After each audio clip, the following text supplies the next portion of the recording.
Johnny C. Taylor, I'm telling you, have you ever listened to him?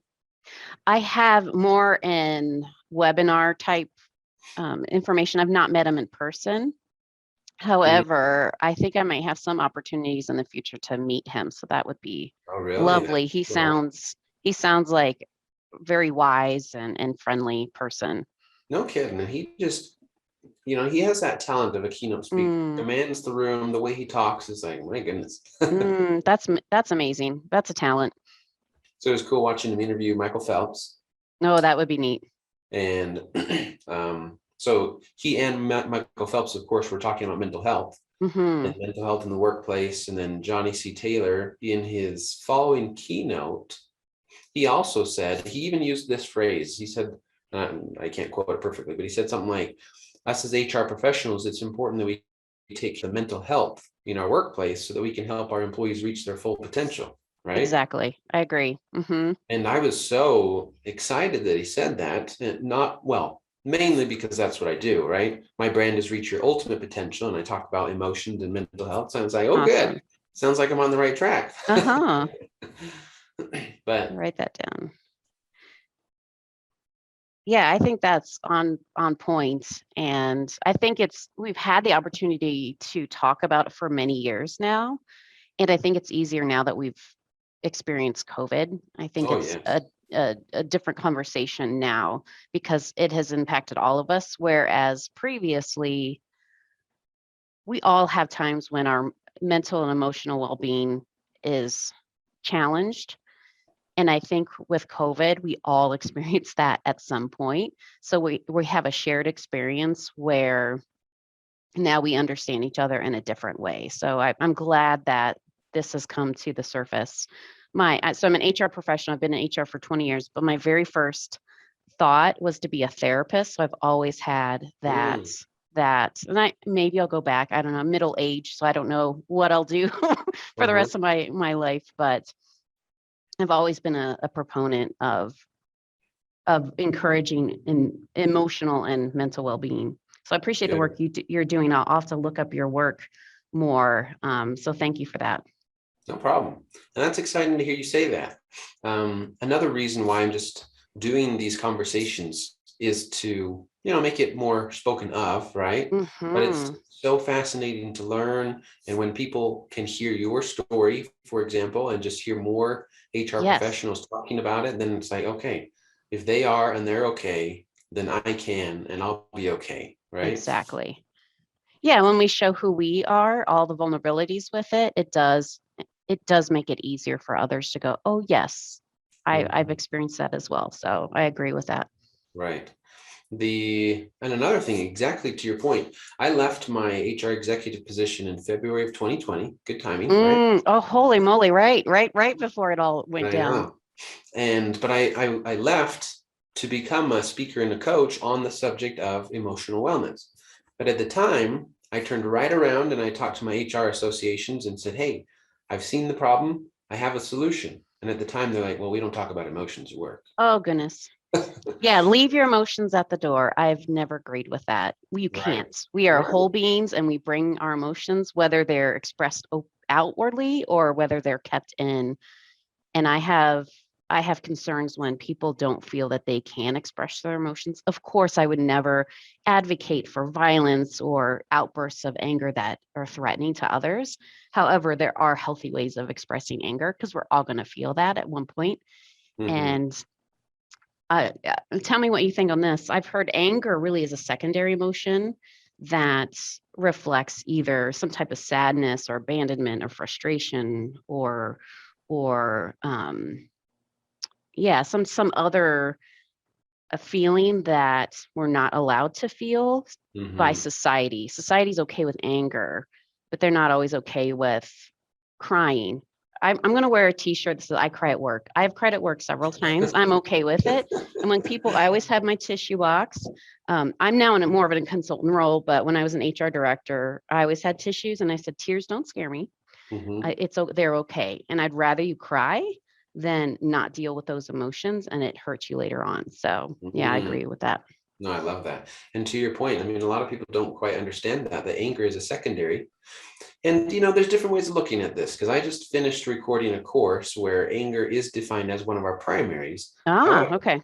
However, I still very much agree with what you just said. And I even teach it is anger often hides these other emotions, including fear.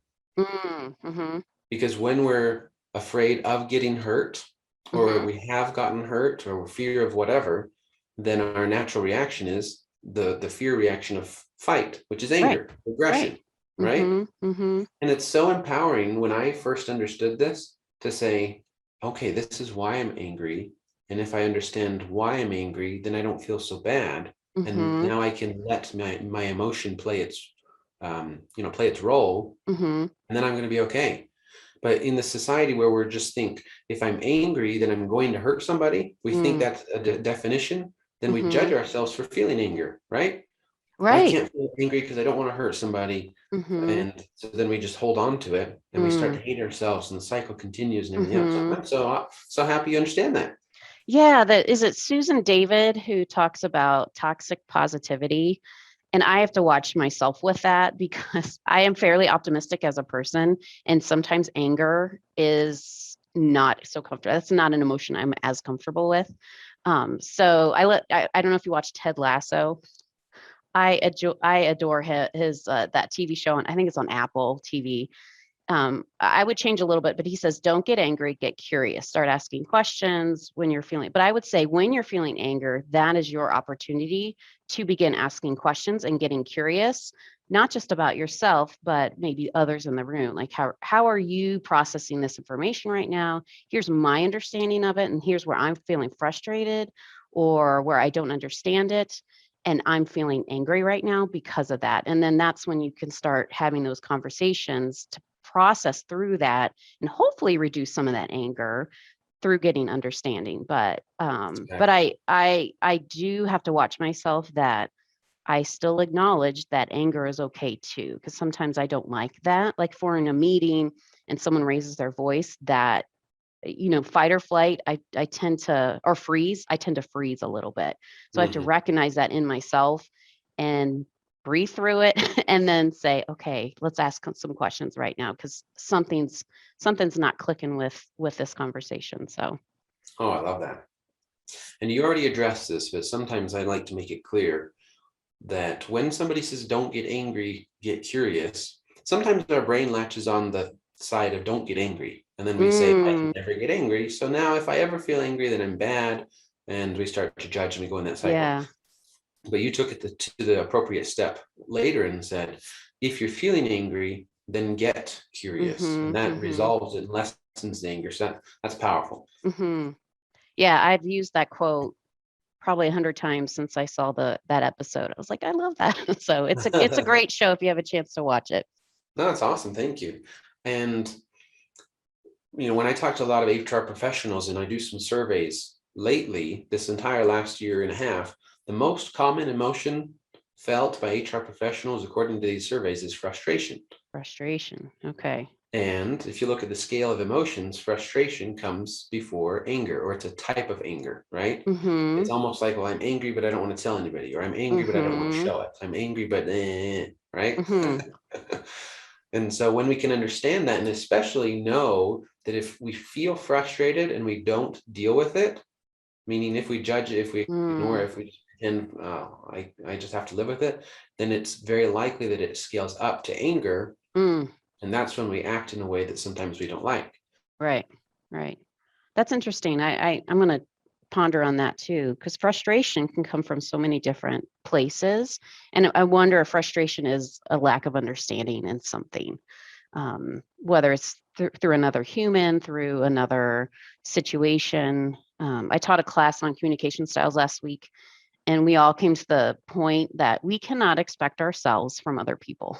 We all have our own communication styles, and mine will be different than others. It doesn't make it good or bad or right or wrong. It's just different. And so, how do we then take our styles to bend and flex to meet them?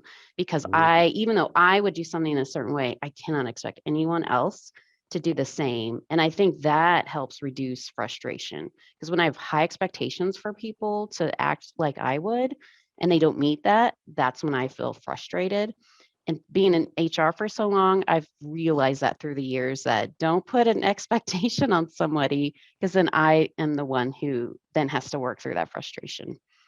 That's a very well put idea there.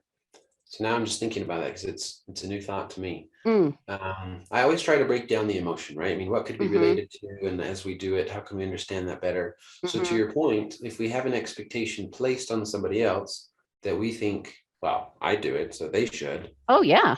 and then and Everyone then they should be like don't. us, you know? Exactly, right? Hello.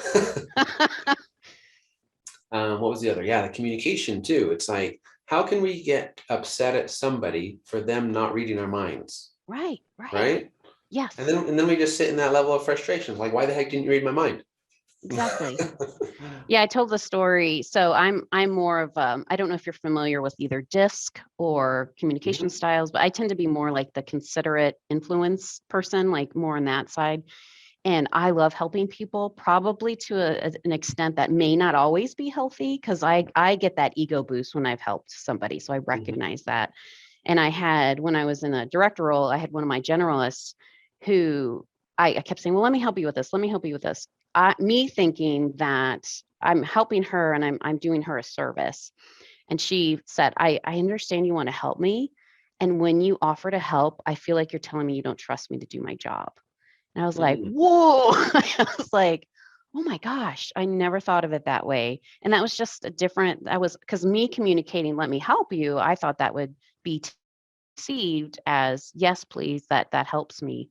But she heard it as, I'm not trusting you to do your job. So my intention was different than the impact. And so I think that's something to continually look at is, what is my intention of communication? Is my audience hearing what I intend to say?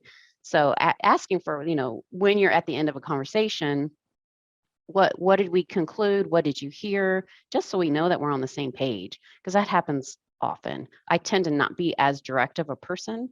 So sometimes I give a softer side of things. And so sometimes that doesn't come across. So I have to then change my communication style to be more direct. So, Interesting. No, this is awesome.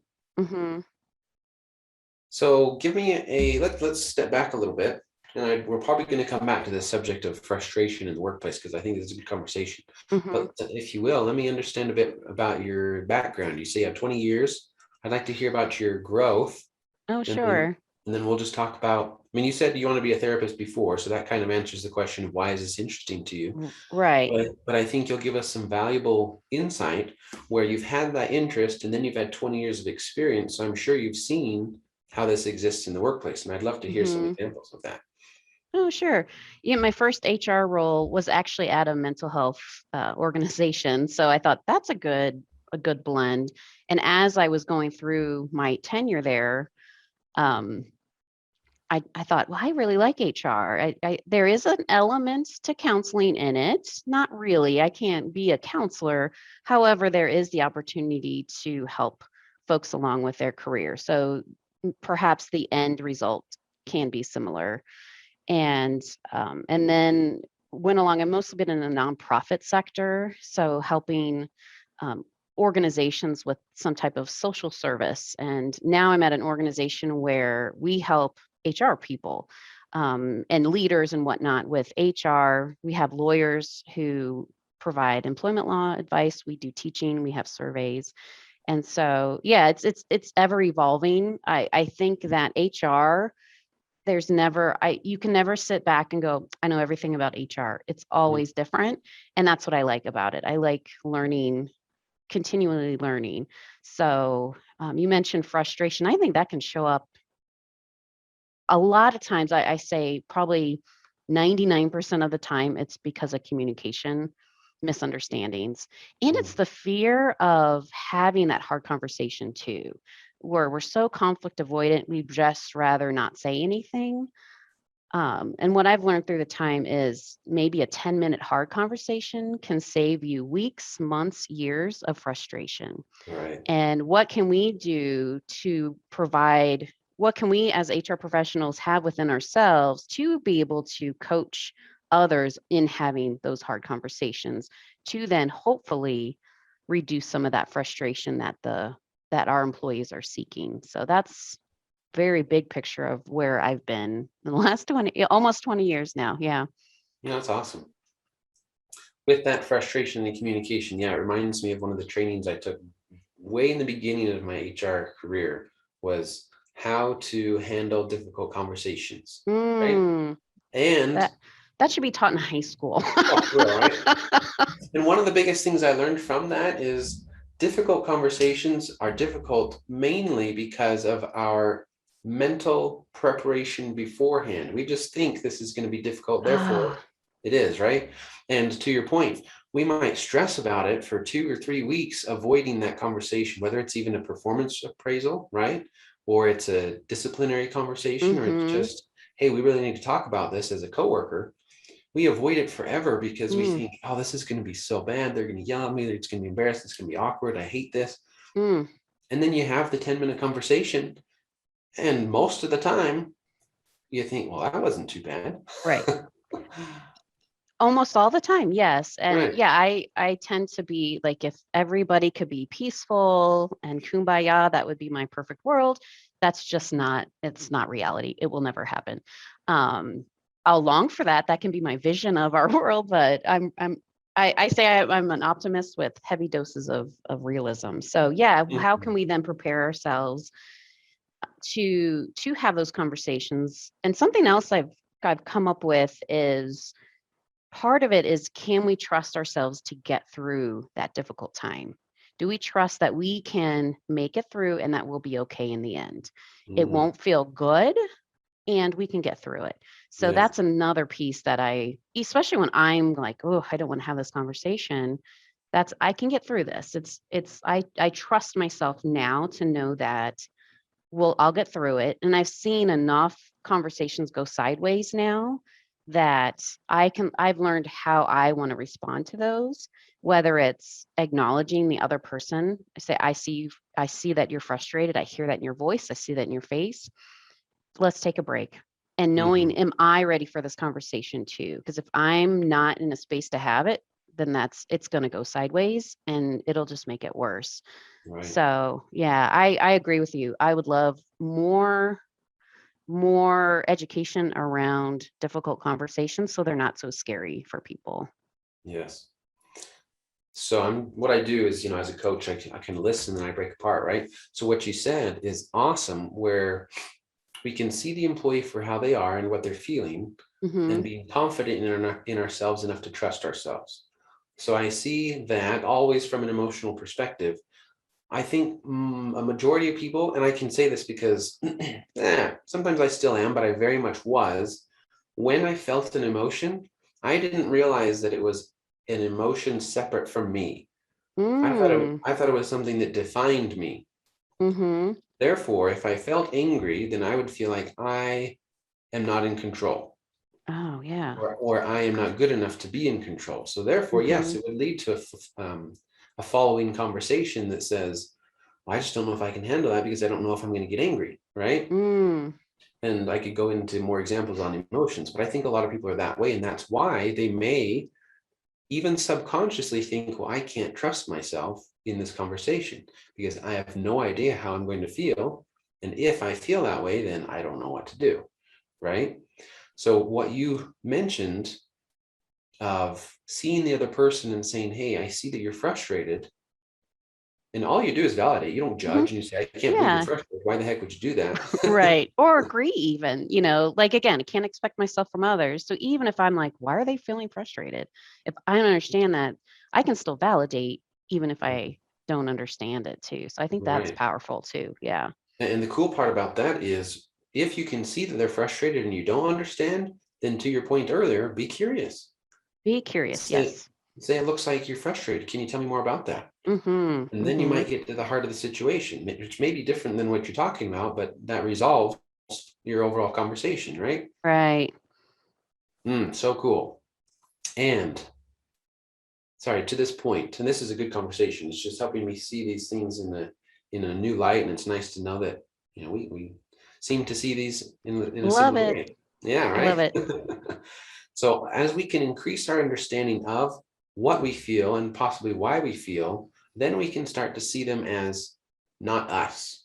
We can Mm-hmm. see them as emotions, which they are. Mm-hmm. They're something that we experience, but they don't define us. Right. So if I feel angry, that's okay. Let me understand it. Let me let it go. If I feel frustrated, let me understand it. Let me let it go. Instead of, I Mm-hmm. can't believe I feel this way, Oh, right? yeah. Yeah. Recognizing, like, just like even us doing it for ourselves, acknowledging and recognizing, oh, I'm feeling really frustrated right now. I'm feeling very angry right now. I'm Mm-hmm. feeling like I want to punch the throat of that person. I don't do that. But yeah, that making that okay. Of course I would never do that, but when you feel that way, acknowledging it, that yeah, that's where you are right now. And I like that you say it's not going to define you. Those Mm-hmm. feelings and those experiences won't define you unless you allow them to. And then that's the story you're telling yourself. And we get to write our own stories. So then how do we then switch, turn the page on that chapter to then move forward? I love that. I'm going to use that some more. So thank you for saying that. No problem. So let me run this by you and see what you think. We're in this situation where you said, hey, I'm frustrated and I want to punch this person's throat out. I feel like a lot of people, and again, I can say this from experience, if I were to have a thought like that, I would be scared. It's Right. like, Oh, yeah. I never really want to do that, but I can't No. believe I had that thought. And now I can't Mm-hmm. tell anybody Right. because one, if I tell anybody, is it going to come true? And two, Mm, am I going to be judged for telling anybody that? Right. right. So, I mean, I have my opinion, but what would you say if somebody is having that thought and now they're terrified because, Right. you know, I wonder if it goes back to trust again. Like I know myself, I've never hit anybody and I don't, unless it's self-defense, I just don't see that happening. And so I think again, acknowledging it, not judging it. And that's going to be the hardest thing is because I do see myself as a very peaceful person. And then saying, does this now mean I'm not? No, it's a thought I had, it's a feeling I had, and I won't let that define me. Um, if I want to punch someone's throat. And I would offer that, of course, why wouldn't you feel that way when you're feeling that angry? Of course you feel that way. Doesn't mean you're going to act on it. It's just notice it. Just notice it. Don't judge it. Just notice it and let it go. So mhm, I think it's a part of it is again trusting. Um, we get into that confirmation bias of whatever we think, then we look for, and sometimes that then happens in our life. So not being afraid to have those feelings, knowing that, of course, I don't ever intend harm on anyone. That's just a moment in time. mhm, And all we have is right now. And if I can work through it, and then I can be in a place where like, okay, I'm better now. I don't want to punch anybody right now. right. And that's huge. So let's go here, but I'm going to ask you a question about if an employee says that. So don't let me forget that. Mm-hmm. To your point, when somebody is able to express that thought, majority of the time, even if it's between two non-experienced non-professionals, generally that releases the emotion, and then the thought has no more temptation, let's say, right? Mm-hmm. Because really all we're doing, our brain is saying, I feel this way, I don't like feeling this way, what's a solution?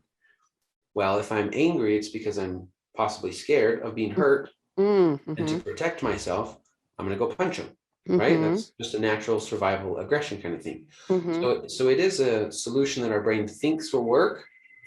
But if we can talk about it and say, yeah, I'm just so angry that I think I'll punch somebody, what we're really doing, they're talking seriously about, yes, I need to go punch somebody, then that's possibly where a bit of a more professional needs to come in and separate the Mm-hmm. behavior from the emotion, right? Mm-hmm.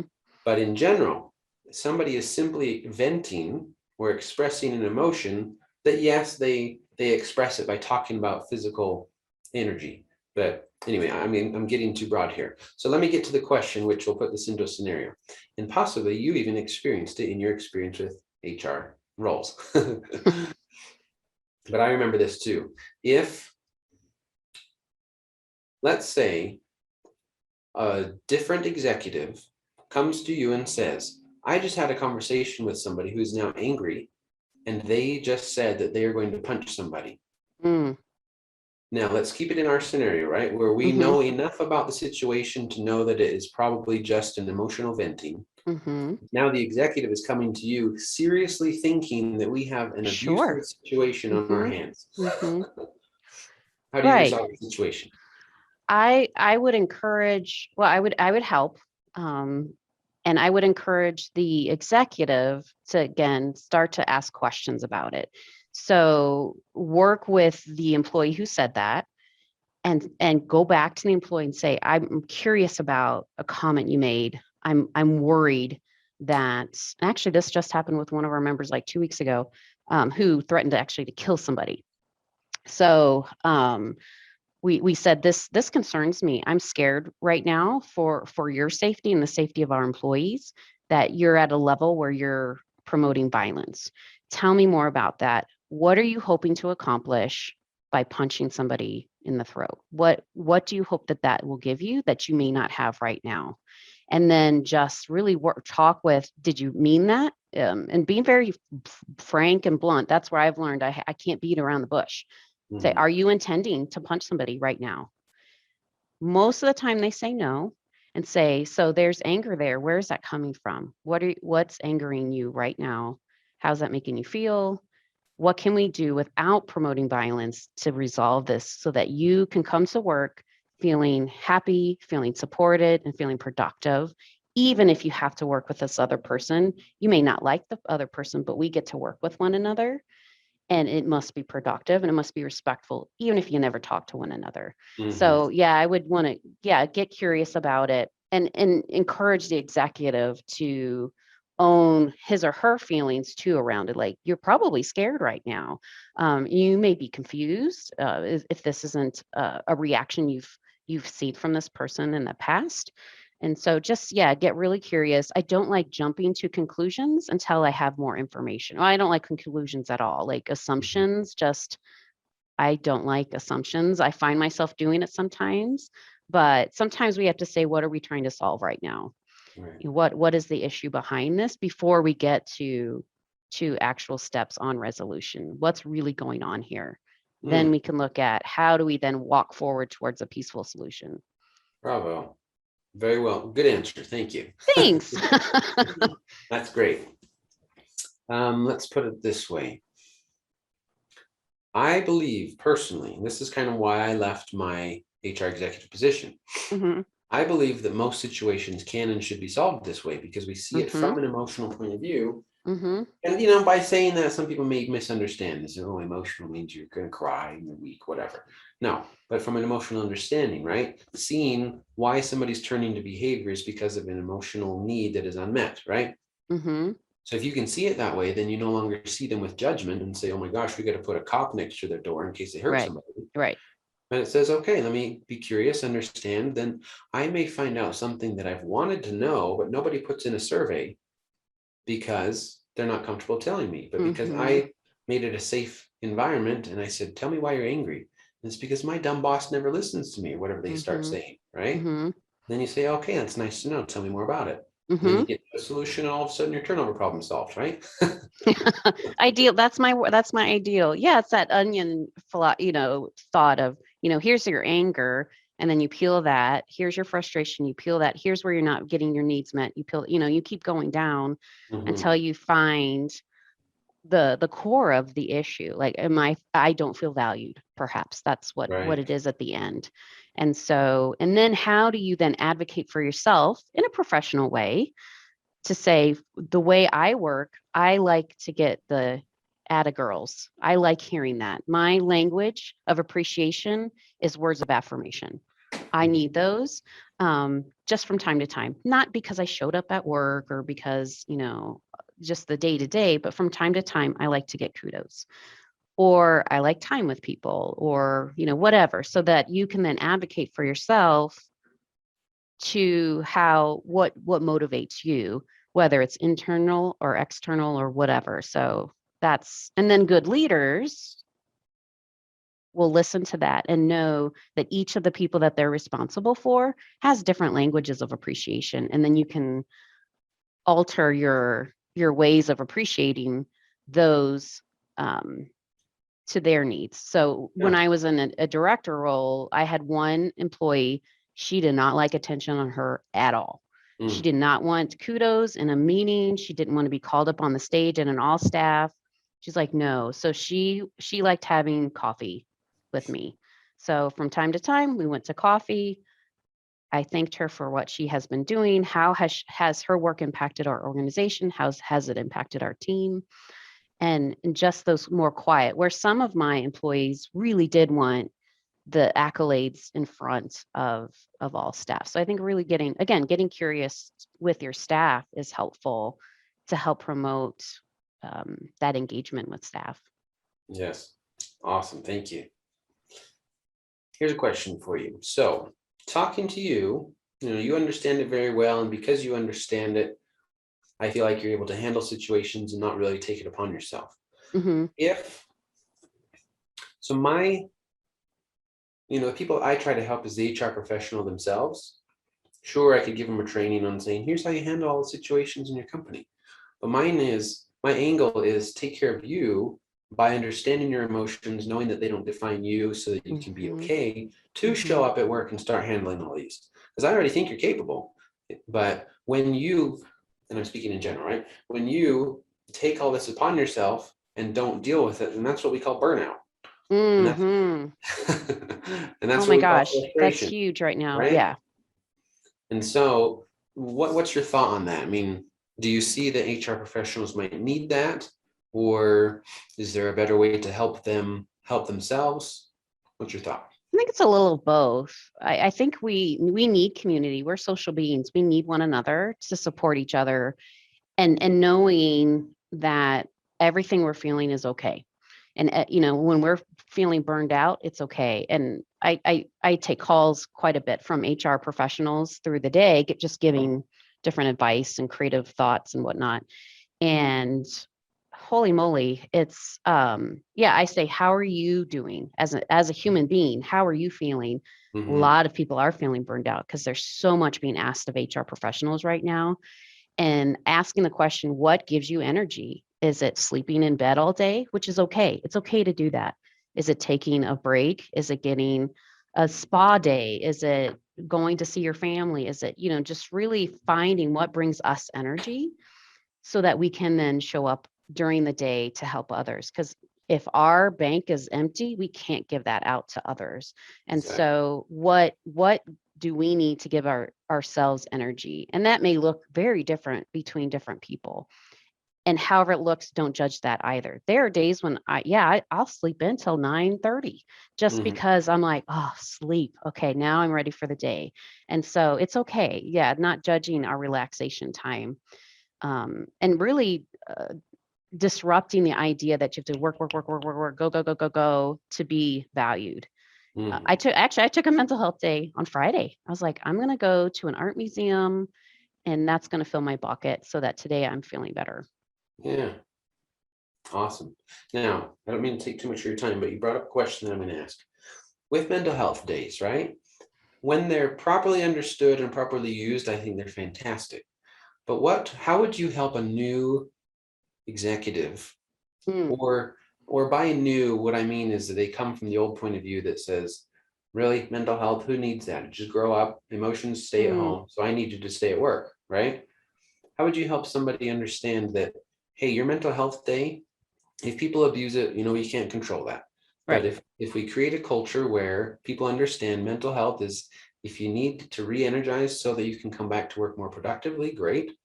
Maybe I just gave the answer, but anyway, you can let's hear from you. How would you help Yeah. somebody understand the value of that? Well, and finding what is valuable to that executive is helpful.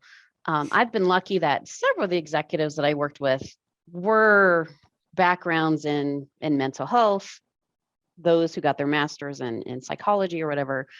That was helpful because they already understood that. But some of the executives, stereotypically speaking, like the CFO, someone more in accounting, then I talk about how mental health impacts the bottom line.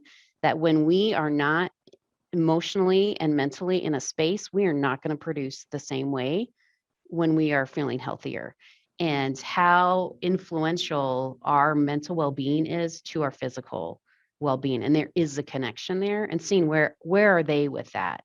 And and just really trying to connect the dots to that bottom line. It feels cold to me, just do it that way. However, if that's the language of that executive, then that's where we start. Mhm. And then get curious. What is the fear behind the mental health days? What are the concerns there? And then is there a way to meet each other in the middle so that we can try it out? You could do a pilot test and see, and then let's look at the numbers. Give ourselves 6 months and we'll look at what was our data when we didn't have mental health days, and then what was our data when we did, see if there was an impact there. And you can do engagement studies to see if there's any movement towards that productivity engagement. That's Mm. where I'd start. No, I love that. One more thought. Mental health, see where your opinion is too. I feel like too many people think mental health. Now let's put this to physical health. Let me back up here. Mental health can mean physical health on the realm of, daily exercise, good sleep, good eating, give Mm-hmm. you good mental health. Or if you don't take care of your mental health, then yes, you have the diabetes, you have the obesity, you have the broken legs, the extremes, right? I feel like too many people see mental health as pure extremes, right? Mm, If we're going to talk about mental health, that means we're talking about somebody on the edge of suicide, somebody who mm, has depression, clinical anxiety, and the very extremes, right? mm-hmm. But what I'm hoping that the world is now starting to see is that the term mental health also includes the things that give you energy, the things Mm-hmm. that you just need to talk about, the fact Mm-hmm. that it's okay to feel frustrated every once in a while, and then Mm-hmm. instead of judge, let it go, right? Mm-hmm. So I guess, how do you see it? Let's start with there. How do you see it? Yeah, again, I'm very comfortable with it. I've had an interest in it since like 7th grade. And so to me, I want to have conversations around it to make it okay. And to know that it's not just those extremes. It's not those who are thinking of or thinking of taking their life by suicide or schizophrenia or any of the mental health concerns that we have. It is the day-to-day. Burnout is part of it. Frustration on an ongoing basis is part of it. And so seeing that it's all of us, it's every part of us. So all of our experiences, all of our feelings, how we walk day to day, it's all of it.